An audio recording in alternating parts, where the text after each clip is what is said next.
Unsure of your dream? Study abroad destination? Clear your doubts. Videsh Consult. Call 9676502888. నమస్కారం, welcome to I dream. ధర్మ మార్గం with Vijitha కార్యక్రమానికి స్వాగతం.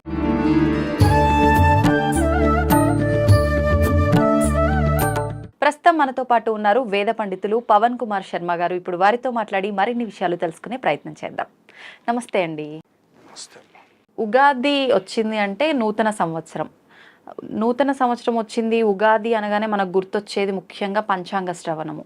అంటే ఒక రకంగా చెప్పాలనంటే అసలు ఈ సంవత్సరం అంతా ఏం జరగబోతోంది, ఎవరెవరికి ఎలా ఉంది, ఏ రాశుల వాళ్ళకి ఎలా ఉంది, ఏ నక్షత్రం వాళ్ళకి ఎలా ఉంది, ఇదంతా ఒక క్లుప్తంగా మాట్లాడుకోవాలి అంటే అసలు నిజంగా దీనికన్నా ముందు జ్యోతిష్యాన్ని అసలు నమ్మాలా వద్దా? ఇదంతా ఒక రకంగా జ్యోతిష్యాన్ని నమ్మాలా వద్దా? రకరకాలుగా మాట్లాడతారు. అంటే తప్పుగా అనుకోవద్దు మీరు. ఇప్పుడు మీరు ఒక రకంగా చెప్తారు, ఇంకొక అతనితో చేస్తే ఆయన ఇంకో రకంగా చెప్తారు. అసలు ఏంటండి 10 మంది ఉంటే 10 రకాలుగా చెప్తారు, నేను ఎవరిని నమ్మాలి? నిజంగా జ్యోతిష్యం అనేది ఒకే రకంగా ఉండాలి కదా? ఇన్ని రకాలుగా ఉంటుందా? జ్యోతిష్యంలో కూడా మార్పులు ఉంటాయా, లేదంటే చెప్పే మనిషిలో మార్పు ఉందా? అసలు నేను నమ్మను అంటే ఏం చెప్తారు మీరు? జ్యోతిష్యం అనేటటువంటి అంశం మీద ఇప్పుడు లోకంలో ఉన్నటువంటి దాని మీద మీరన్నవన్నీ కూడా సరిపోతాయి. కానీ ఇది వరకు ఆ మాటలు లేవు. ఎందుకంటే ఇది వరకు అసలు జ్యోతిష్కులు అంటే మీరు చాలా రోజులు వెయిట్ చేయాలి. ఎందుకంటే ఒక గ్రామానికి ఒకళ్ళే జ్యోతిష్కులు ఉండేవాళ్ళు. ఒక గ్రామానికి చాలా అరుదుగా ఆ జ్యోతిష్య విభాగాన్ని చెప్పేవాళ్ళు చాలా తక్కువ మంది ఉండేవారు. దానివల్ల ఏంటంటే అది కూడా పారంపర్యంగా రావాలనేవాళ్ళు. వంశపారంపర్యం. అది ఎవరు పడితే వాళ్ళు చెప్పడం, లేదంటే ఇవాళ ఆఫీస్ ఎట్లా ఉంది అని, కానీ లేదా వీటికి సంబంధించింది అయిపోయింది ఇవాళ ఒక కమర్షియాలిటీలో. సో ఇదివరకు అలా లేదు. ఇదివరకు అది చాలా ప్రాచీనమైనటువంటి పద్ధతి. వాళ్ళ నాన్నగారు జ్యోతిష్యం చేశారు అంటే వాళ్ళ అబ్బాయి గారు జ్యోతిష్యం చేసేవాడు. అంటే ఒక పద్ధతి విధానం ప్రకారంగా ఉంది. ఇప్పుడు వ్యాపార దృక్పథం ఇప్పుడు కొంచెం అలా ఉన్నది. అందువలన పూర్తిగా మనం వ్యాపార దృక్పథం అనేటటువంటి దానికంటే కూడా ఇవాళ అందరూ నేర్చుకునే టాపిక్ అయిపోయింది. సో ఇవాళ మనం అందరికీ అది అందిస్తున్నారు. దానివల్ల ఏంటంటే బేసిక్ తెలిసిన వాళ్ళు డాక్టర్ అయిపోయినట్టు అయిపోయింది. ఇప్పుడు డాక్టర్లు ఎంతమంది ఉన్నారు అంటే డాక్టర్లు అందరూ డాక్టర్లేనా? సో విభాగం ఎట్లా అయితే ఉండి ఈ దీన్ని నయం చేస్తున్నారో జ్యోతిష్యం కూడా ఈక్వల్ టు డాక్టరేట్. అందులో స్పెషలైజేషన్ చేయడం, కరెక్ట్గా అక్కడ ఉన్నటువంటి సమస్యని సమస్యగా స్వీకరించి దానికి ఏ రకమైనటువంటి పరిహారం చేస్తే సరైనటువంటి ఫలితం వస్తుందో చెప్పగలగడం అనేటటువంటి దానికి మాత్రమే మనం సరైనటువంటి జ్యోతిష్యం అనే మాట మాట్లాడాలి. అంటే మీరు ఆ మాట అన్నాక నాకు ఒకటి అనిపించింది. ఇప్పుడు ప్రతి ఒక్కరూ ఏ విభాగాన్ని ఎంచుకొని దాన్ని పర్టికులర్గా దానిపైనే ఫోకస్ చేసి ఏది చెప్పాలో అది చెప్పకుండా అందరూ అన్నీ చెప్పడం వల్లే ఈ నమ్మకం పోయింది అనుకోవచ్చా? ఖచ్చితమైన మాట అది. ఎందుకంటే దాని మీద అవగాహన లేని వాళ్ళు అనేటటువంటి మాట కూడా అనాలి. కొంతమంది మాట్లాడుతూ ఉండడం వల్ల జనాల్లోకి కూడా అసలు వెళ్ళవలసినటువంటి టాపిక్ కంటే కూడా అనవసరమైనటువంటి టాపిక్లు వెళ్ళిపోవడం. ఇక రెండవది, దీని మీద ఏదో కొంచెం అపాయింట్మెంట్స్ అని, దీని మీద ఇంత తీసుకున్నారని అంత తీసుకున్నారని రకరకాలైనటువంటి మాటలు వస్తున్నాయి. ఇక్కడ ఒక్కటే మాట మనం మాట్లాడగలుగుతాము. ఇది వరకు మనకి ఒక ఆపరేషన్ అంటే మన చిన్నతనంలో మనకి వైద్యం అంటే మా వరకు మాకు వచ్చేసరికి ఒక 5 రూపాయలు 10 రూపాయలు డాక్టర్ గారికి ఇస్తే చాలా దివ్యమైన వైద్యం అయిపోయేది. రెండవది, అసలు ఇంకొక డాక్టర్ దగ్గరికి వెళ్ళడం మాకు తెలియదు. ఆయుర్వేదమా అప్పట్లో? అల్లోపతే. ఇంకొక డాక్టర్ గారి దగ్గరికి వెళ్ళడం తెలియదు. మా ఒంటి మొత్తంలో మాకు ఏ సమస్య వచ్చినా కూడా ఆ డాక్టర్ గారే అన్ని నయం చేసేవారు. సో ఇప్పుడు అంటే ఇప్పుడు నాకు ఒక 35 సంవత్సరాలు వచ్చేసరికి పరిస్థితి అలా లేదు. ఎలా ఉంది అంటే నాలుకకి సంబంధించి వస్తే ఒక డాక్టర్ గారి దగ్గరికి వెళ్ళాలి, పన్నుకి సంబంధించి వస్తే ఇంకో డాక్టర్ గారి దగ్గరికి వెళ్ళాలి, ముక్కుకి సంబంధించి వస్తే ఇంకో డాక్టర్ గారి దగ్గరికి వెళ్ళాలి. సో అన్నీ ఒకళ్ళు చూసేటటువంటి విధానం పోయింది, తక్కువగా అయిపోయింది. అలాగే జ్యోతిష్యంలో కూడా మనకి ఏమైపోతుందంటే పూర్తి శాస్త్రాధ్యయనం చేయడం, పూర్తిగా ఉండడం, పూర్తిగా దాంట్లోనే నిమగ్నమై ఉండడం, నిమిత్తంగా వేరే వ్యాపకం లేకుండా నిరంతర గ్రహముల మీద మాత్రమే దృష్టి పెట్టి ఆ ఉపాసనని కూడా ఆ గ్రహములతో కలుపుతూ ఉండాలి జ్యోతిష్కుడి యొక్క లక్షణం. ఇక రెండవది దైవజ్ఞత్వం అని మనకు ఒక మాట ఉంది. దైవజ్ఞులు అని పిలుస్తారు. ఉదాహరణకి దైవజ్ఞ ఫలానా పేరుతో చెప్తారు. ఈ దైవజ్ఞ అన్న శబ్దం ఏమిటంటే దివ్యమైనటువంటి యొక్క జ్ఞానాన్ని కలిగి ఉండడం అనేది ఒక సంస్కృతంలో ఒక అర్థం మనం చెప్పగలిగితే. అంటే ఇప్పుడు అదొక బిరుదుగా తీసుకోవచ్చా? అంటే ఇప్పుడు చదువుకున్న వారికి ఒక సర్టిఫికెట్, ఒక గుర్తింపు ఎలా అవును. వస్తుందో అది అలా అలా వస్తుందా? వస్తుంది. డాక్టరేట్ ఎట్లా మనకి ఇప్పుడు డాక్టర్ జయశంకర్ అని మనం ఎట్లా చెప్తాం, అట్లాగే ఇది కూడా ఈక్వల్ టు డాక్టరేట్. నేను ఇందాక అదే విషయం చెప్పాను. డాక్టరేట్ ఎట్లాంటిదో మనకి జ్యోతిష్యంలో కూడా దైవజ్ఞత్వం అట్లాంటిది. ఉమ్, ఈ దైవజ్ఞత్వాన్ని సంపాదించిన వాళ్ళకి మాత్రమే పైన ఉన్నటువంటి గ్రహ సంచారం మొత్తం ఎలా జరుగుతోంది అనే అంశాలు ఎప్పుడు వాళ్ళ బుర్ర కూడా అట్లా పైన తిరుగుతూ ఉండాలి. తప్పుగా అనుకోకూడదు. ఇవాళ రేపు ఈ గుర్తింపులు అనేది డబ్బులుంటే వచ్చేస్తున్నాయి కదా, నిజంగా జ్ఞానంతోటే అందరికీ వస్తున్నాయి అనుకోవడానికి కూడా లేదు కదా, అంటే ఏది నమ్మలేకపోతున్నాం కదా. అంటే అలా లేరు అని కూడా మనం అనడానికి మనకేమీ అవకాశం లేదు. ఉమ్, ఎందుకంటే మన చుట్టూ ఉన్న ప్రపంచం చాలా చిన్నది, ఉమ్, మనం చూడని ప్రపంచం చాలా పెద్దది.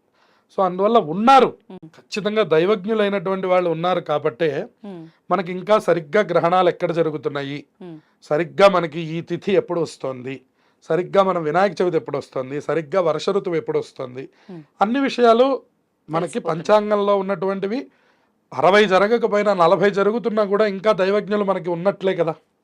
అందువలన దైవజ్ఞులు అనేటటువంటి వాళ్ళు ఉన్నారు. ఎంతమంది ఇలా తెర మీదకి వచ్చి మాట్లాడుతున్నారు ఉమ్, అనేది మనం అనుకోవాల్సినటువంటి అంశం. ఉమ్, ఎందుకంటే సరిగ్గా చదువుకున్న వాళ్ళు ఎవరు బయటకు వచ్చి మాట్లాడట్లేదు, వాస్తవం. బయటకు వచ్చి మాట్లాడుతున్న వాళ్ళు ఎవరు కూడా చదువుకున్నవారు కాదు. ఉమ్, ఇదొక్కటే విషయం. ఎలా గుర్తించవచ్చు అంటారు సామాన్య ఇది ప్రజలు ఇదంతా రాళ్లల్లో సాలగ్రామాలని తీయడం లాంటిది. వెతికినట్టుగా? ఇది చాలా కష్టమైన ప్రక్రియ. ఖచ్చితంగా ఈయన చదువుకున్నాడు అనడానికి కానీ ఇది అందరికీ అవసరం అయ్యేది. ఇది చాలా అవసరం, కానీ ఇది చాలా దుర్లభం. ఉమ్, ఇది ఎవరికి దొరకదు. ఉమ్, ఇది ఒక రాళ్లల్లో మీరు ఒక రాళ్ల గుట్ట పోసి దాంట్లో నుంచి పూజార్హమైనటువంటి రాళ్ళు రాయిని అంటే వెతకండి. సాలగ్రామం అంటాం మనం. సాలగ్రామాలని తీయండి అనడం ఎట్లాంటిదో ఈ సభ్య సమాజంలో చదువుకున్నటువంటి ఒక జ్యోతిష్కుడిని తీయండి అనడం కూడా అంతే కష్టం. ఉమ్, అది ఎవరైనా తీయలేం. చాలా మంది నర్మదా నదికి వెళ్ళారు మొన్న పుష్కరాలకి, నాతో చెప్పారు, ఆ, ఏమండి నర్మద బాణాలు ఎక్కడ దొరుకుతాయి, మేము చాలా వెతికాం, మాకు ఎక్కడ దొరకలేదు అన్నారు. ఉమ్, అట్లాగే సరైనటువంటి జ్యోతిష్కుడు కూడా మనకి ఎక్కడ దొరకడు. ఆ, అది చాలా అరుదు. ఓకే. లేరు అని చెప్పడానికి మనకు అవకాశం లేదు. ఇంకా ఉన్నారు, ఉమ్, అందరూ ఉన్నారు. అందరిలో చిన్నవాడిని నేను. కానీ చాలామంది పెద్దలు ఇంకా దీని మీద ఉపాసన చేసి పారంపర్యగతంగా ఉన్నటువంటి ఆ జ్యోతిష్యాన్ని వృద్ధి చేస్తున్నారు కాబట్టి ఉమ్. అసలు 10 టాపిక్స్లో 2-3 అన్నా కరెక్ట్ అని అనిపిస్తున్నాయి మనకి. అసలు ఏంటండి జ్యోతిష్యం అంటే ఏంటి? ఇప్పుడు జ్యోతిష్యం అనగానే చెయ్యి చూపించానా, నాకు 4 మాటలు చెప్పారా, అది జ్యోతిష్యం. లేదు నా పేరు చెప్పానా, దానికి తగ్గట్టుగా 4 మాటలు చెప్పారా, జ్యోతిష్యం. ఇది ఇప్పుడున్న అవును, పోకట్. అసలు అవును. ఏంటి జ్యోతిష్యం? జ్యోతిష్యం అనేటటువంటిది వేదంలో అంగమైనటువంటి ఒక శాస్త్రం. జ్యోతిష్యం అనేటటువంటి దానికి ఒక శాస్త్రము అని పేరు. శాస్త్రం అనేటటువంటిది మనకి 6 అంగములు ఉన్నాయి వేదములకు అని మనకి పురాణం చెప్తున్నది. షడంగాలు అంటారు వీటిని. షడంగాలు. షడంగాలు 6 అంగములుగా మనకి ఉన్నది. ఉమ్, అందులో ఒకటి జ్యోతిష్య శాస్త్రం. ఈ జ్యోతిష్యము అన్నదానికి అర్థం ఏమిటి అంటే ఇది సూర్యుడి యొక్క మండలం నుంచి మనం చెప్పేటటువంటి శాస్త్రం. దాన్నే మనం సౌరమానం అంటాం, లేదు చాంద్రమానం అంటాం, లేదా బారుహస్పత్యమానం అంటాం. ఈ మూడిటి ద్వారానే లోకమంతా జరుగుతుంది. ఉదాహరణకు మనకి తెలుగు వైపు ఉన్నటువంటి వాళ్ళందరం కూడా చాంద్రమానం అని చెప్తూ ఉంటాం. దక్షిణాది వైపు ఉన్నటువంటి వాళ్ళందరూ కూడా గుజరాత్, తమిళనాడు, వీళ్ళందరూ కూడా సౌరమానం అంటారనమాట. వాళ్ళు సూర్యుడు ఏ రాశిలో ఉంటే ఆ మాసం అంటారు. ఉదాహరణకి ఇప్పుడు ప్రస్తుతానికి కుంభరాశిలో ఉన్నాడు అంటే ఇది కుంభమాసం అంటారు వాళ్ళు. ఓ, దాన్నే మనం మాసం. ఉమ్, దాన్నే మనం కుంభమేళ అంటున్నాం. ఉమ్, ఇప్పుడు అటు కూడా అంతే, నార్త్ వైపు. అలాగే గుజరాత్ వైపు కూడా ఈ సౌర ఉపాసన అనేటటువంటిది చాలా ప్రత్యేకంగా ఉంది. ఉమ్, ఇంకా మేము కొన్ని ప్రదేశాలు తిరిగినప్పుడు మా ప్రత్యక్ష అనుభవం, ఏ రోజు సూర్యోదయం కాకపోతే అక్కడ ఉన్నటువంటి వాళ్ళు ఆ రోజు భోంచేయరు. సహజంగా అది భోంచేయరు. సాధ్యమా సూర్యోదయం కాకుండా ఉండడం? కొన్ని చోట్ల ఉన్నది అది. అంటే ఇప్పుడు మనకి ఉదాహరణకి బాగా చలికాలం ఉందనుకోండి, ఒక్కోసారి మనకి సూర్యుడు వచ్చాడు వెళ్ళాడు కానీ మనకేం కనపడదు, మనకు కనిపించదు కానీ కనిపించదు. అది జరిగేది జరుగుతుంది. కానీ వాళ్ళు అలా కాదు. ఉమ్, వాళ్ళ ప్రత్యక్ష భగవానుడు సూర్యకిరణములు గనక వాళ్ళ ఇంటి మీద పడకపోతే ఆ రోజు ఉపవాసం అంటారు వాళ్ళు. ఉహుం, అట్లా ఉన్నటువంటి కుగ్రామాల్లో గుజరాత్ ప్రాంతంలో అలా ఉన్నటువంటి ప్రదేశాలు కూడా మేము చూసాం. ఓ, సౌర ఉపాసన అంటే సూర్యుడి యొక్క ఉపాసన అంటే అంత గొప్పగా చేస్తున్నారు వాళ్ళు అని. ఉమ్, ఇంకా మనం ఇంకా బాగా చేయట్లేదని అర్థం అన్నమాట. సూర్యుడితో మనకు సంబంధం ఏం లేదు, ఒక 3 లేదా 4 పూటలు కూడా వెళ్ళిపోతుంది, అది వేరే విషయం. అందువలన సూర్య ఉపాసన చేసేవాళ్ళు మాత్రం ఆ రోజు భోజనం చేయట్లేదు. అంత గొప్పగా సూర్య ఉపాసన చేసేవాళ్ళు ఉన్నారు. ఈ జ్యోతిష్యమునకు అసలు అర్థం ఏమిటి అంటే సూర్య సంబంధమైనటువంటిది. జ్యోతిహి అంటే కళ్ళు అని అర్థం. ఆ కళ్ళు చూడగలిగినటువంటివి ఏవైతే ఉన్నాయో అది ఎవరి కళ్ళతో చూడాలి అంటే పరమాత్మ యొక్క దృష్టితో చూడాలి వీడు. అందుకనే దైవజ్ఞ అంటే అర్థం చెప్పేవారు. దైవజ్ఞత్వం రావడం అంటే వీళ్ళకి దివ్యమైనటువంటి శక్తి రావాలి, అంతేగాని ప్యాంటు షర్టోనో లేదా ఇంకోటి వేసుకోనో ఇట్లా కూర్చోగానే ఇట్లా వచ్చే టాపిక్ కాదు అది అని మనం అనుకుంటాం. కానీ అక్కడ ఏ రిజల్ట్ మనకు కనపడదు. ఒక బ్రాహ్మడి దగ్గరికి వెళ్తేనే కొంతమందికి రిజల్ట్ కనపడుతుందని అనుకోండి కాసేపటికి. ఎందుకు కనపడుతోంది అంటే ఇక్కడ కేవలం శాస్త్రమే కాదు, కొంత తపస్సు కొంత బలం కూడా ఉండాలి వాళ్ళకి. వాళ్ళు ఏదో ఒక దేవతా ఉపాసనని బాగా చేయగలగాలి, అప్పుడే ఇది బాగా ఫలిస్తుంది. అందువలన ఈ ఉపాసనని పెద్దలు ఆచరించేవారు. ఈ దైవజ్ఞులైనటువంటి వాళ్ళు ఆచరించి ఆ ఉపాసనతో కూడినటువంటి యొక్క జ్యోతిష్యమును లోకానికి అందించేవారు. ఇప్పుడు అది మనకి కొంచెం కరువైంది అని చెప్పాలి. అంత ఉపాసకులుగా ఉండాలి జ్యోతిష్కులందరూ కూడా, అప్పుడే మనం చెప్పే జ్యోతిష్యం అనేటటువంటిది ఫలిస్తుంది. ఇప్పుడు ఈ రాశులు ఇవన్నీ కూడా వార ఫలాలు అని చెప్పి మాస ఫలితాలు అని చెప్పి ఇవన్నీ చెప్తూ ఉంటారు. ఒకసారి జ్యోతిష్యులే చెప్తారు ఇది వ్యక్తిగతంగా చూసుకోవాల్సింది, ఇది అందరికీ వర్తించదు అని చెప్పి. కానీ ఒకసారి మాత్రం ఈ రాశి వాళ్ళందరికీ ఇలానే ఉండబోతుంది అని చెప్పి చెప్తారు. అసలు నిజంగా ఇది అంటే ఓవరాల్గా పర్టికులర్గా ఒక రాశి వాళ్ళకి ఇలా ఉంటుంది అని చెప్పిన దాన్ని మనం నిజంగా తీసుకోవచ్చు అంటారా? ఆ ఫలితం నిజంగా మనపై ఉంటుందంటారా? ఎలా తీసుకోవచ్చు దీన్ని? ఇది ఖచ్చితంగా ఉంటుంది ఫలితం, కాకపోతే ఇది చాలా కొద్ది మందికి మాత్రమే ప్రభావం చూపిస్తుంది. మిగిలినటువంటి యొక్క వాళ్ళు మనకి రాలేదు కదా అని చెప్పని మనకి ఫలితం లేదని. ఉదాహరణకి ఇక్కడ మళ్ళీ మనం కరోనా వైరస్ గురించి మాట్లాడతాం. కరోనా వైరస్ ఇప్పుడు వచ్చింది లోకంలో ఉందనుకోండి, కరోనా వైరస్ మనకు వస్తే లోకంలో కరోనా వైరస్ వచ్చినట్ట లేకపోతే కాదా? అది వచ్చింది జాగ్రత్త పడండి అని చెప్పడం ఎటువంటిదో ఈ మాసఫలములు చెప్పేటటువంటి వాళ్ళు వాళ్ళ నోటితో చెప్పినటువంటి మాటలు కూడా జాగ్రత్తలు. అలా స్వీకరించండి. మీకు జరగలేదనుకోండి మంచిదే కదా, మనకి ఏ చెడు జరగలేదు, భగవంతుడు మన యందు ఉన్నాడు. ఒకవేళ జరిగింది, ఓహో ఆయన చెప్పిన జాగ్రత్తను చేస్తాం.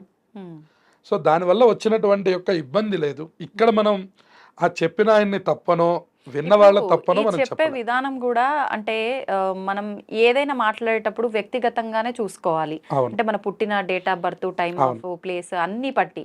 కానీ ప్రస్తుతం అందరూ పాటించేది మాత్రం పేరులో మొదటి అక్షరం ఏది ఉందో దానికి సంబంధించిన రాశి ఏది వస్తుందో దాని ప్రకారంగా పాటించే వాళ్ళే ఎక్కువ ఉన్నారు. ఇక్కడ ఫలితాన్ని ఎంత % వాళ్ళకి కరెక్ట్గా అవుతుందని తీసుకోవచ్చు అంటారు? ఈ పేరు ఫలం అనేటటువంటిది కొన్ని సందర్భాల్లో వాడుకోమని జ్యోతిష శాస్త్రమే మనకు చెప్పింది. కొన్ని సందర్భాల్లో ఉదాహరణకి మీరు ఏదన్నా ఒక రిజిస్ట్రేషన్ పెట్టుకున్నారు, భూ సంబంధమైనటువంటి కొనుగోళ్లు చేసి అమ్ముతున్నారు అనుకోండి.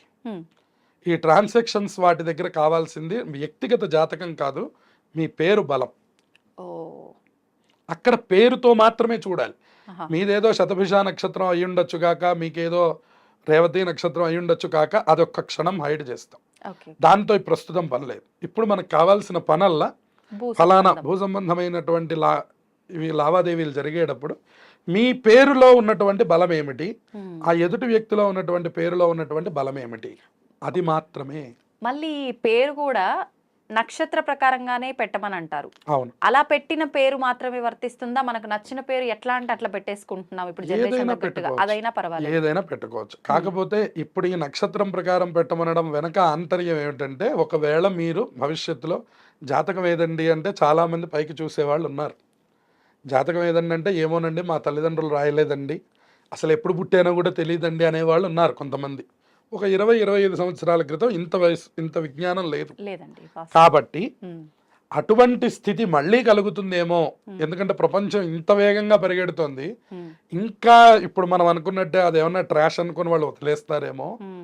కనీసం ఫలానా పేరు చెప్పగలిగితే, ఓహో ఈ పేరు ఈ నక్షత్రం కదా, ఈ నక్షత్రం తాలూకు మనం చూసినప్పుడు ఈ వ్యక్తికి ఆ వ్యక్తికి సరిపోతుంది అని మాత్రమే పెట్టమని చెప్తున్నారు. కానీ ఇప్పుడు ఈ పేరుతో మీరు చెప్పినట్టుగా కొన్ని సందర్భాలు అన్నారు కదా, పేరు బలం ఇంకా భూ సంబంధిత కాకుండా ఇంకా ఎటువంటి సందర్భాల్లో చూడండి? కొన్ని వర్ణముల వారికి వివాహ సందర్భంలో కూడా పేరు బలాన్నే ప్రధానంగా చూస్తారు. అది కొందరికి చెప్పి ఉన్నారు, కొందరికి జ్యోతిష్యంలోకి ప్రవేశించరు. అది దైవజ్ఞుడి దగ్గర ఉంటుంది ఆ లిమిట్స్ అన్ని. ఆ లిమిట్స్ అన్ని వాళ్ళకి తెలుస్తాయి. ఎవరికి ఎక్కడ ఎలా చూసి ఎలా చెప్పాలి అనేటటువంటి ఫండమెంటల్స్ అన్ని వాళ్ళకి తెలుసుంటాయి. సో వాళ్ళు ఏం చేస్తారంటే ఆయా సందర్భం వచ్చినప్పుడు, ఇప్పుడు మనం కూడా చూస్తూనే ఉంటాం కదా, ఉదాహరణకి ఫలానా రాజు ఫలానా ఇంకొక అమ్మాయి వివాహం జరగాలి అంటే పేరులో బలం బాలేదు కాబట్టి ఫలానా నీలవేణి అనే పేరుని కృష్ణవేణిగా మార్చండి. ఇని మార్చి వివాహాలు చేసినవి వాళ్ళందరూ చక్కగా జీవనాలు చేసినవి మీరు ఎంతమందిని చూసుంటారు? కానీ కరెక్టే అంటారా ఇలా మార్చే విధానం? ఖచ్చితంగా. మరి ఇప్పుడు ఇవాళ మనం 5,000 రూపాయలు అపాయింట్మెంట్ ఇచ్చి ప్రత్యేకంగా ఈ పేరు మార్చే వాళ్ళ దగ్గరికి వెళ్ళి మార్చుకోవట్లేదా? అది చాలా గొప్ప అయినప్పుడు ఇది ఎందుకు గొప్ప కాదు? మరి ఇప్పుడు అందరం వెళుతూనే ఉన్నామా? ఇవాళ పవన్ కళ్యాణ్ అనే పేరు ఏదో సరిపోలేదని ఇంకో 2 ఎన్నులు యాడ్ చేస్తున్నామా? పవన్ కళ్యాణ్ అనగానే కళ్యాణ్ పక్కన ఇంకో 2 ఎన్నులు, లేదా పవన్ పక్కన ఇంకో 2 పీలు ఏవో యాడ్ చేస్తున్నారు. ఇది ఎలా సాధ్యం అవుతుంది అని అడిగిన దీని గురించి ఎవరు మనం మాట్లాడలేదు. అసలు పేరు మార్చడం అనేటటువంటి దాని గురించి అని అక్కడ ఉన్నటువంటి యొక్క జంతువుని బట్టి దాని యోని కూటమి అని పిలుస్తారు మనకి. ఆ జంతువు గనక శత్రువుగా ఉన్నట్లయితే గనక దాన్ని మార్చడం కోసమని ఇంకొక పేరు ఏదైనా పెట్టి మిత్రత్వాన్ని తీసుకొచ్చి వివాహం చేసేవాడు. జాతకంలో ప్రకారంగా ఉన్న జంతువు గణం ఏదైతే జాతకం కాదు, ఇది కేవలం పేరుతోనే. ఈ పేరు ఉన్నటువంటి యొక్క పేరుతో ఉన్నటువంటి నక్షత్రంతో సూచించేటటువంటి జంతువు గనక ఈ వచ్చినటువంటి వరుడికి విరోధమైతే, ఉదాహరణకి మనకి ఒక పిల్లి ఎలుక వచ్చాయనుకోండి, పిల్లి ఎలుకలకి మనం వివాహం చేయకూడదు. పిల్లి ఎలుక ఇవి ఎప్పుడు కొట్టుకునేవి, సహజ శత్రుత్వం, వీటికి ఎప్పుడు చేయకూడదు. పులి మేక పిల్లి ఎలుక ఇవన్నీ మనకు తెలుసు. జనరల్ గా ఎలాంటి వాటికి కుదురుతుంది? ఇంకా ఈ 2 కాకుండా మనకి ఏదైనా, ఇప్పుడు ఉదాహరణకు ఒక గుర్రం ఒక పులి ఉందనుకోండి, వాటిల్లో శత్రుత్వం ఏముంటుంది? గుర్రానికి పులికి శత్రుత్వం లేదు. కాస్త వీళ్ళు ఎగబడుతుంటారు, కాస్త వాళ్ళు ఎగబడుతుంటారు, ఏం ప్రయోజనం ఏం లేదు, శత్రుత్వం ఉండదు, అది సహజత్వం ఉంటుంది. దాంట్లో మనం వివాహం చేయడానికి ఇబ్బంది లేదు. తప్పించి ఇది ఖచ్చితంగా ఇట్లాగే చేయాలి అనేటటువంటి నిమిత్తం లేదు. ఎప్పుడైనా ఇటువంటి శత్రుత్వం వచ్చినప్పుడు పూర్వకాలంలో ఏం చేసేవారంటే, అమ్మా కొంచెం పేరు మార్చండి, ఫలానా రామలక్ష్మి అని ఉన్న పేరుని ఇంకో లక్ష్మిని మార్చమని చెప్పేవారు. చెప్పి ఆ వివాహం జరిపించేవారు. మీరు ఇప్పుడు కొన్ని 100 మందిని చూడవచ్చు అటువంటి వాళ్ళు మనకి తెలంగాణ ప్రాంతంలో చాలా మంది ఉన్నారు. అలా జరిగినాయి. చక్కగా మనవాళ్ళు మనవరాళ్ళ దాకా వచ్చిన వాళ్ళు ఉన్నారు. ఇప్పటికి కూడా మా దగ్గరికి వచ్చి గోత్రనామాలు చెప్పేటప్పుడు నా అసలు పేరు ఫలానా అండి, పెళ్లితో నాకు మార్చి ఈ పేరు పెట్టారు, ఈ పేరు ఆ పేరు 2 చదవండి అనేవాళ్ళు ఉన్నారు. అవును, అసలు నిజంగా వాడాల్సింది ఏ పేరుని అలా మార్చినప్పుడు మార్చిన పేరే వాడాలి అంతే. కొత్త పేరు ఆనందం కోసం చెప్తారు. అట్లా వాళ్ళు చెప్పినప్పుడు మనం కూడా ఓహో ఫలానా పేరు నుంచి ఫలానా పేరు మార్చారు అని మేము కూడా మా విజ్ఞానం కోసం చూస్తూ ఉంటాం అట్లాంటివి. అందువలన అట్లా మార్చిన సందర్భాలు బాగున్నవి మనకు కనపడుతూ ఉన్నాయి. అయితే ఇది దైవజ్ఞుల యొక్క చేతుల్లో ఉంది, మంచి వాళ్ళు దొరకాలి. ఇప్పుడు ఎవరికైనా అంతే కదండి. ఇప్పుడు ఉదాహరణకు మనకు కడుపులో నొప్పి వచ్చిందండి, లోపల ఏం జరుగుతుందో మనకు తెలియనప్పుడు మనం ఏం చేస్తాం, ఒక డాక్టర్ గారి దగ్గరికి వెళ్తాం. ఆయన వెంటనే ఆపరేషన్ అన్నాడు అనుకోండి, మీకు గుండెల్లో రాయి పడుతుంది, పక్క వాళ్ళ దగ్గరికి వెళ్తాం, ఈయనేమిట్రా నాయన మనం వెళ్ళగానే ఆపరేషన్ అన్నాడు అని అనిపిస్తుంది. తర్వాత ఆ పక్క వాళ్ళు కూడా అదే చెప్తే అప్పుడు ఈయన్ని మనం నమ్ముతాం అన్నమాట. ఇవాళ మనం డాక్టర్ ఎట్లాగో ఈక్వల్ టు జ్యోతిష్కుడు అట్లాగే. ఈ విషయం మనం చెప్పంగానే నమ్మడం అనేటటువంటిది కుదరదు. ఇంకొక 2 జ్యోతిష్కులు కనుక ఏమండి ఇది కొంచెం ప్రమాదమైనటువంటిది, కొద్దిగా మీరు జాగ్రత్తలు తీసుకోండి అని కనుక ఇంకో 2 సూచిస్తే తప్పకుండా ఆయన ఆచరిస్తారు. అలాగే ఇక్కడ కూడా ప్రస్తుతం ఉన్న సమాజంలో కూడా మీరు కూడా మీ జ్యోతిష్కుల్ని తప్పకుండా సంప్రదించండితో పాటుగా ఇంకో చోట సంప్రదించైనా సెకండ్ ఒపీనియన్ ద్వారా మీరు నిర్ణయం తీసుకున్నా కూడా చదువుకున్న వాళ్ళు ఎవరు బాధపడరు దీని గురించి. సరైనటువంటి వర్తున్నటువంటి వాళ్ళు ఎవరు అయ్యో మీరు ఇంకోళ్ళ దగ్గరికి వెళ్ళారు నా దగ్గరికి రావద్దు అని కానీ ఇట్లాంటి మాటలు ఉండవు. నేనేమంటానంటే ఒక డాక్టర్ గారు వ్యాధిని నయం చేస్తాడు, ఒక జ్యోతిష్కుడు సరైనటువంటి వాడు ఆయన ఆది అనేటటువంటి దాన్ని నయం చేస్తారు. ఆది అంటే గ్రహములు మన మీద చూపించేటటువంటి దాన్ని ఆది అంటాం. మామూలుగా శరీరంలో మనకు కలిగే రుగ్మతల్ని వ్యాధి అంటాం. ఈ రెండింటినీ నయం చేయాలి అంటే అటు డాక్టర్ గారు ఒకడే ఉండాలి. ఫ్యామిలీ డాక్టర్ అంటాం కదండి, ఫ్యామిలీ ఆస్ట్రాలజర్ అంటాం ఇప్పుడు ఈ కొత్త యుగంలో. వాళ్ళు కూడా మనకి మొదటి నుంచి మన విధానం తెలిసిన వారై ఉండాలి. అప్పుడు మనకి ఇచ్చేటటువంటి సలహాలు సూచనలు కరెక్ట్గా ఉంటాయి. ఇంకొక విషయం ఇక్కడ ఏం చెప్పుకోవచ్చు అంటే, ఒకవేళ వాళ్ళు ఏదైనా విభాగంలో సరిగ్గా ఇవ్వకపోతే తత్ఫలితం కూడా వాళ్ళ మీదే ఉంటుంది. అందుకనే జ్యోతిష్యం అందరూ చెప్పేవారు కాదు. జ్యోతిష్యం చాలా కొంతమంది ఎందుకు చెప్పేవారు, వంశపారంపర్యంగానే ఉండాలి అని మనం ఎందుకు అనుకున్నాం ఇందాక అంటే, అది వాళ్ళ తల్లిదండ్రులు చేసింది అయితేనేమో ఈయన్ని రక్షిస్తూ ఉంటుంది అనమాట. లేదంటే చాలా మందికి ఇబ్బంది కలుగుతుంది. అటువంటి మనం లోకంలో చాలా మందిని చూస్తున్నాం. అందువల్ల జ్యోతిష్యం చెప్పడం కూడా ఏదో చాలా ఈజీ మనీ అనేటటువంటి దాని గురించి కాకుండా వెనకాల ఉండే ఇబ్బందుల్ని కూడా మనం గమనించాలి. ఆ ఇబ్బందుల్లో అది ఇదొకటి. అందువల్ల ఒకవేళ ఇతను కనుక కరెక్ట్గా కనుక ప్రెడిక్షన్ ఇవ్వకపోతే, కరెక్ట్గా కనుక గ్రహ సంబంధమైనటువంటి విషయాల్ని చర్చించుకోలేకపోతే తత్ప్రభావం ముందు ఇతని మీద పడి వాళ్ళ మీదకి వెళ్తుంటుంది. ఇది కూడా ఒక విభాగం ఉంది. అందుకనే అందరూ ఆ పనిని చేయకూడదు. కొత్తగా వచ్చే వాళ్ళు కూడా ఈ సూచనని తీసుకోవాలి తప్పకుండా. అందరూ కూడా తెలుసుకోవాలి. ఇది చాలా మంది తెలియదు. దానికే ఉంది, వాళ్ళ ఆస్ట్రాలజీ క్లాసెస్ ఆన్లైన్లో జరుగుతున్నాయి, ఉస్మానియా యూనివర్సిటీల్లో జరుగుతున్నాయి, పొట్టి శ్రీరాములు యూనివర్సిటీలో జరుగుతున్నాయి. ఇవాళ ఆస్ట్రాలజీ కూడా మనకు ఒక సబ్జెక్ట్ అయిపోయింది. సో అది నేర్చుకోవడం పెద్ద సమస్య కాదు. కొద్దిగా ఈ కాలం ఉన్నటువంటి 5G జనరేషన్లో అసలు అది పెద్ద విషయం కూడా కాదు. గ్రహముల యొక్క బలాలు చెప్పడం, కానీ దాని వెనకాల ఉపాసన లేకపోతే ఏం జరుగుతుందనేది మాత్రం ఎవరైనా అనుభవం ఉన్నవాళ్ళు మాత్రమే చెప్పాలి. అది అందరూ చెప్పలేరు. అందువల్ల ఇది అనుభవం, ఇది వెనకాల నుంచి ఉండాలి, ఉపాసన ఉండాలి, ఖచ్చితంగా దాని మీద నియమ నిష్టలు ఉండాలి. అప్పుడే అది ఫలిస్తుంది. ఇదేదో మనం కోటు వేసుకోనో ప్యాంటు షర్టు వేసుకోనో పెద్ద ఆఫీస్ పెట్టుకుంటేనో వర్తించేది కాదు. ఇది మనం జ్యోతిష్యం మీద బాగా తెలుసుకోవాలి. ఇది జ్యోతిష్యం అనే అంశం చాలా సనాతనమైనటువంటి ఒక పెద్ద మహాసముద్రం, వేదం కంటే కూడా పూర్వమైనది. అదొక సముద్రం లాంటిది. దాంట్లో అన్నీ దొరుకుతాయి, కానీ అసలు విషయం దొరకడం అనేటువంటిది చాలా కష్టం. అది సరైనటువంటి వాళ్ళు మాత్రమే చేయగలిగినటువంటిది. మనం వాళ్ళని గుర్తించుకోగలిగితే మనమే అదృష్టవంతులం. ధన్యవాదాలండి, చాలా చక్కగా వివరించారు. శుభమస్తు.